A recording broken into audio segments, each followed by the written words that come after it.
എല്ലാവർക്കും രുചിഭേദങ്ങളിലേക്ക് സ്വാഗതം. ഇന്നത്തെ റെസിപ്പി മാങ്ങ ഇഞ്ചി കൊണ്ടുള്ള നല്ല ടേസ്റ്റി ആയിട്ടുള്ള ചമ്മന്തിയാണ്. ഇതുവരെ കഴിക്കാത്തവരുണ്ടെങ്കിൽ ഉറപ്പായിട്ട് ട്രൈ ചെയ്ത് നോക്കണം കേട്ടോ, നിങ്ങൾക്ക് ഇഷ്ടമാവും. കൂടെ തന്നെ നമ്മുടെ ചാനൽ ആദ്യമായിട്ട് കാണുന്നവരാണെങ്കിൽ നിങ്ങൾക്ക് ഇഷ്ടമാവുകയാണെങ്കിൽ ഒന്ന് സബ്സ്ക്രൈബ് ചെയ്ത് ബെല്ലൈക്കണും ഒന്ന് എനേബിൾ ചെയ്ത് ഓൾ കൊടുക്കണേ. ഇതാണ് മാങ്ങ ഇഞ്ചി. അപ്പോൾ അറിയാത്തവർ ആരെങ്കിലും ഉണ്ടെങ്കിൽ അറിഞ്ഞോട്ടെ എന്ന് വിചാരിച്ചിട്ടാണ് കാണിക്കണേ കേട്ടോ. അപ്പോൾ ഇത് കാഴ്ചയിൽ ഇഞ്ചി അതുപോലെ മഞ്ഞളക്ക പോലെ തോന്നുമെങ്കിലും പച്ചമാങ്ങയുടെ മണവും സ്വാദും കേട്ടോ ഇതിന്. അപ്പോൾ തൊടികളുള്ളവരാണെങ്കിൽ അവിടെ ഉണ്ടാവും. അതുപോലെ തന്നെ മാർക്കറ്റിലൊക്കെ ഇപ്പോൾ വാങ്ങാൻ കിട്ടുന്ന ഒരു കാര്യമാണ്.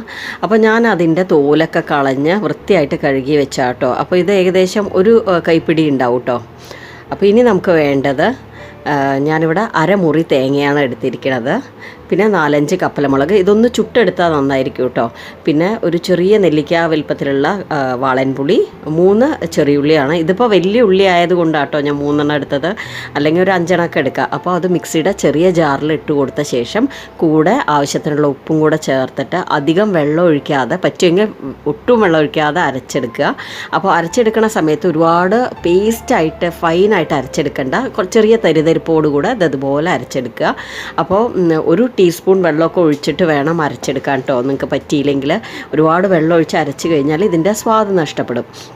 അപ്പോൾ ഞാനിവിടെ അവസാനമായിട്ട് 1 ടീസ്പൂൺ വെളിച്ചെണ്ണ കൂടെ ചേർത്ത് നന്നായിട്ട് യോജിപ്പിച്ചെടുക്കുകയാണ്. നിങ്ങൾക്ക് ഈ വെളിച്ചെണ്ണ വേണമെങ്കിൽ ഒഴിക്കണത് അവോയ്ഡ് ചെയ്യാം കേട്ടോ, പക്ഷേ എനിക്കിത് ഇഷ്ടമുള്ളത് കൊണ്ട് ഞാൻ ഒഴിക്കണമെന്ന് മാത്രം. അപ്പോൾ ഇത്രയേ ഉള്ളൂ, നമ്മുടെ ടേസ്റ്റി ആയിട്ടുള്ള മാങ്ങ ഇഞ്ചി ചമ്മന്തി റെഡി ആയിട്ടുണ്ട്. അപ്പോൾ എനിക്ക് ഈ മാങ്ങ ഇഞ്ചി എൻ്റെ നാത്തൂൻ്റെ വീട്ടിൽ നിന്ന് കേട്ടോ കിട്ടിയത്, അവരുടെ അവിടെ ഉണ്ടായതാണ്. അപ്പോൾ ഇത് കഞ്ഞിക്കും ചോറിനൊക്കെ നല്ല കോമ്പിനേഷനാണ് കേട്ടോ.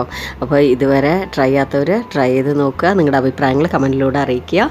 വീഡിയോ ഇഷ്ടമായിട്ടുണ്ടെങ്കിൽ ലൈക്ക് ചെയ്യുക, ഷെയർ ചെയ്യുക. പിന്നെ സബ്സ്ക്രൈബ് ചെയ്യാത്തവരൊന്ന് സബ്സ്ക്രൈബ് ചെയ്ത് സപ്പോർട്ട് ചെയ്യണം. ഇതുപോലെ നല്ല നല്ല വീഡിയോസായിട്ട് വീണ്ടും കാണാം. Thank you all.